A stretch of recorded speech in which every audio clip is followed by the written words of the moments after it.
Crowfall Beta ends this Wednesday. So if you want to try Crowfall before you have to pay for it, you got 2 days. I've been telling y'all, when the game comes out, y'all gonna be like saying, man, I wish I would have tried it for free just to see if I hate it.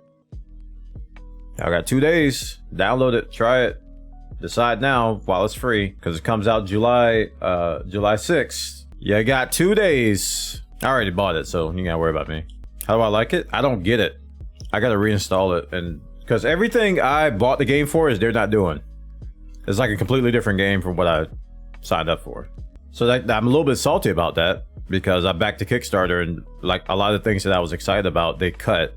Wasn't a surprise. I mean, they did say that all these features are not set in stone, and it was, you know, it was kind of implied that that's possible. But you know, I was excited about the voxel stuff. They cut that early, like destructible worlds. I don't think they cut, but I think they just reduced the scope of your island, of your farm. I thought you'd be able to, like an Albion Online. Like an Albion Online, you get your own island and you get to plant stuff and sell it. Carrot PvP, remember that? We used to PvP with carrots on the market. I thought Crowfall was going to have something similar. Apparently, that's not the case. And I think they're called kingdoms. So, and they removed the survival aspect of the game. So you no longer have the chicken ticker. You no longer have to eat, because there was like a hunger system. They got rid of that. But I didn't really buy the game for the hunger system. There's just a lot of things got cut, which is software development. I get that. I definitely get that. But the whole thing about farming on your island, that was a deal breaker for me, because it's like, I love doing that stuff in PvP MMOs. I like crafting in PvP MMOs. I really like craft. I like PvPing every now and then, but I love crafting in PvP MMOs. I like to be the supplier. I like to get rich off of that. I like to fuel the wars.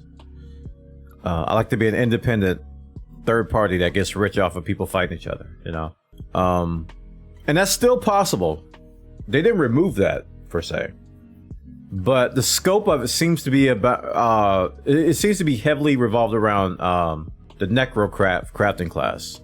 Because in Crowfall, you have vessels. You could think of vessels as like Eve ships. Like, everybody in the game is a crow, which is like a spirit, and you can move from body to body.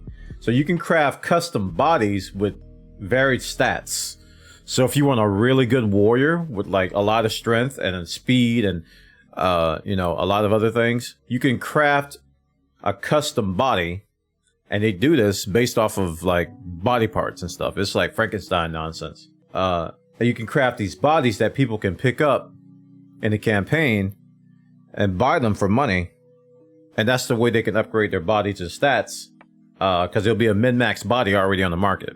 So it's a very unique part of the game, along with the win or lose aspect of MMO that nobody really does.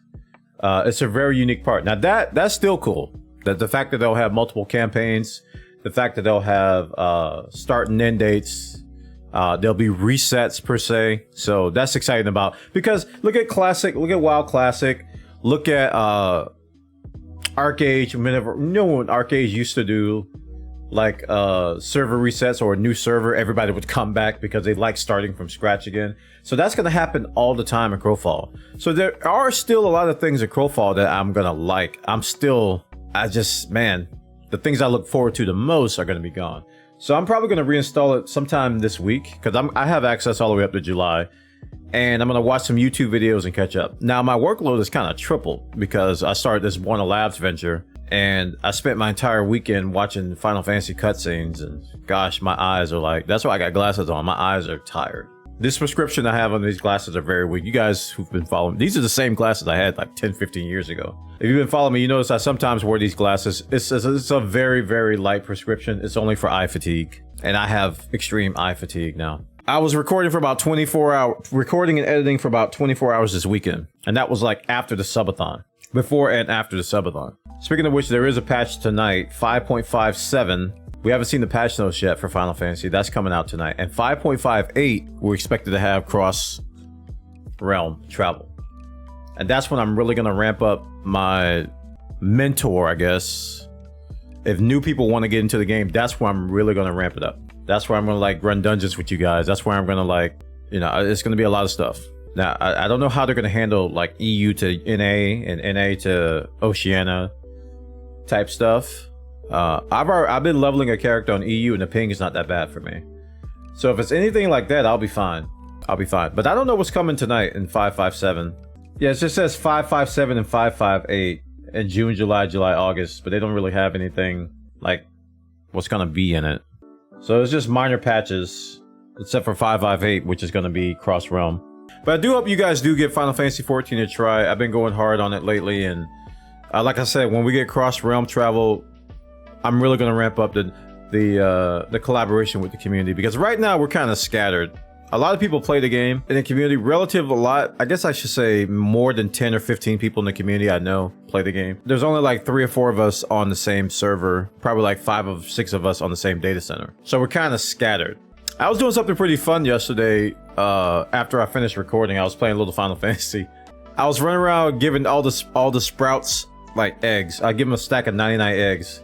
But somebody was like really happy. I sent them some eggs in the mail because they were in my Circus Tower group, and I said I did all 15 Circus Towers last night, and I was like, every time a group started, I put in Alliance chat. I said free eggs for WoW refugees, which meaning people that are coming from World of Warcraft. I said free eggs, and they were like, I'm a veteran, but I'll take some. All right, I was like, okay, check your mail when we get out of here, because you can't trade in a raid.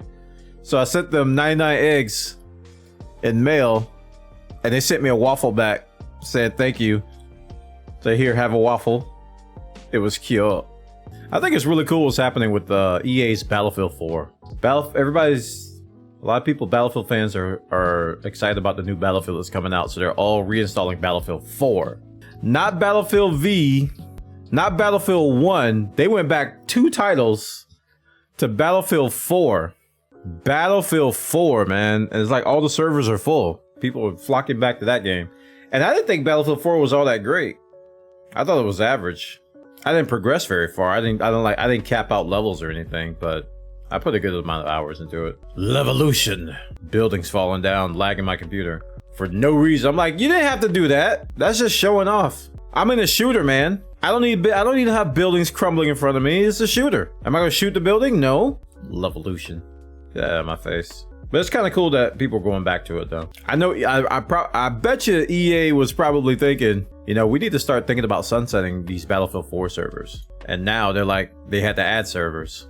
Smart says Battlefield 3 is greater than 4. I barely. You know what I remember about Battlefield 3 is the beta, the long necks and falling underground.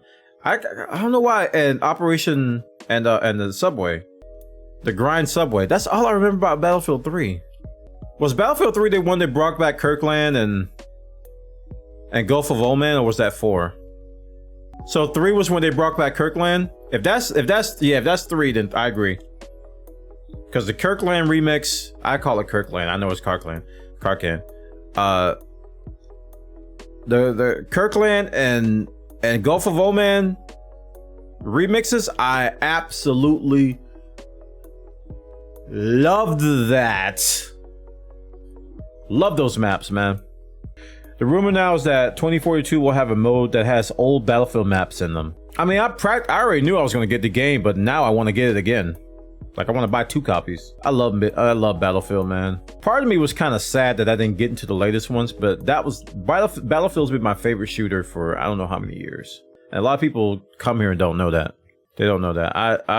Gosh, I love Battlefield so much. I can sit there for days straight and play Battlefield. Just like back to back to back to back to back to back to back to back to back.